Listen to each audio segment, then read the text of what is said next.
All right, so today we're going to talk about simplifying radicals. So basically, the premise is when you square root numbers that are called perfect squares, like 4, 9, 16, 25, and so on, you get a perfect whole number answer. However, when you square root things like the square root of 12, which is not a perfect square, you're going to get a nasty decimal. Sometimes, however, you can simplify that expression into a nicer way of writing it. The premise of being able to simplify it relies on these two rules. The first rule is if you take the factors of whatever you're trying to square root and you split them up, you can separate them as two separate square roots. So for example, looking at the square root of 12, the square root of 12 can be broken down into the factors 4 times 3. Now that I've broken down these two factors, I can split them up as two separate square roots. Square root of 4 times the square root of 3. And what I notice is that this square root of 4 can be square rooted cleanly. It's a perfect square. So square root of 4 is 2. 2 times the square root of 3 is the exact same thing as the square root of 12. So now that I have done that, to check your answer, all you have to do is plug that number into your calculator and see if the nasty decimal is in fact the same. This same process also works if you have quotient factors in your radical also. So if I had the square root of 16 over 25, I could also break that up into two separate division problems, or radicals, and individually square root them. Square root of 16 is 4, square root of 25 is 5, meaning that in theory, the square root of 16 divided by 25 should be 4/5, which it is.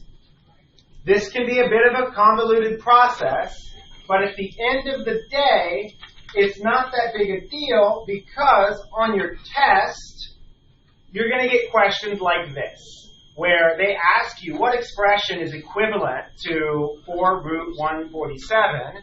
And because it's so easy to just plug these numbers into your calculator, all you have to do is literally just type them in and compare the decimals. So I'm trying to figure out which one of these 4 answer choices is the same as 48.49. Not that one. Not that one. Not that one.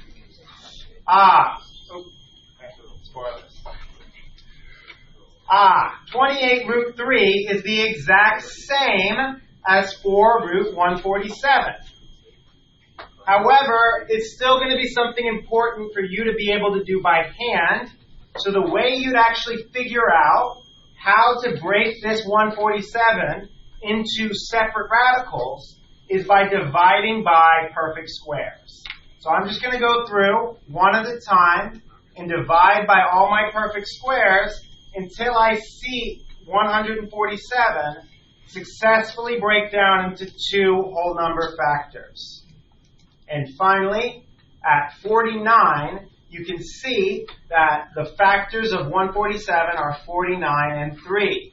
So I'm going to break down 147 into 49 times 3. Then I'm going to split their radicals. So I get 4 times the square root of 49 times the square root of 3, which the square root of 49 simplifies to 7. And I get 4 times 7 times the square root of 3, which is 28 times the square root of 3. So doing it by hand got us the exact same answer as when we guessed and checked. At the end of the day, if you don't manage to learn this by the test on Tuesday, guessing and checking is going to be a very feasible option for you on the test. However, it's still really important that you understand how to do it by hand, because there's going to be times when you need to use this to solve a different problem, and the guessing and checking process is not going to be successful. The primary rule, because there are 3 rules here, but the primary rule that you really should focus on is that there are no perfect square factors inside of your radical. If there is a factor that is a perfect square in your radical, then that means that there is more simplification to do. So for example, the square root of 15 is in its simplest form, because the square root of 15 can be broken down into 5 times 3, are the only 2 factors other than 1 and 15. And since neither of these are perfect squares, it is as simple as it gets writing the square root of 15. However, the square root of 20 is not in its simplest form. And the way I recommend you check to see if there are perfect square factors, take your radicand, whatever thing is under the radical, and divide it by all of your perfect squares. In this case, the first one I tried, 4, was the factor we're looking for. So I can just go ahead and split my 20 into 4 times 5, which, now that I've broken it down into factors, I can split them into separate radicals. And since 4 is a perfect square, I can square root that and get 2 root 5 as my answer. So now go ahead and try these other 3 at the bottom. I'm going to walk through them, but at the end of the day, if you can move faster, just go ahead and move faster. First one, I can immediately see that 50 is divisible by 25, so I can break that down because I know 25 is a perfect square just off the top of my head. So 50 is broken down into 25 times 2. I split the radicals. Square root of 25 times the square root of 2.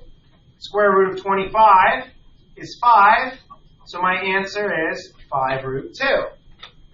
And the way you check your answers, maybe I should have done this for the square root of 20, you just type in your original, then you type in the new one.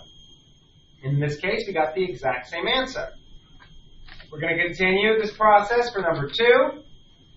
76 can be divided by 4 also. So I'm going to break it into 4 times 19. I'm going to split my radicals. 4 times 19, and I get 2 root 19.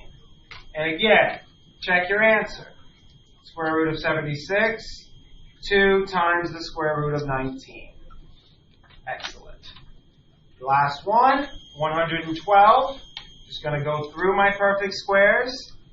There's 4, the first one. 4 times 28. Well, let me double check, because I'm pretty sure 28 can also be divided by 4, which it can. So just continue to split until you have only prime or non-perfect square factors. So now I've broken it down into 4 times 4 times 7. Just split up your radicals. And then simplify them as best as you can. Square root of 4 is the same as 2. So both of those get simplified into 2 times 2. And my final answer is 4 root 7. And if I go to check, square root of 112 is the same as 4 root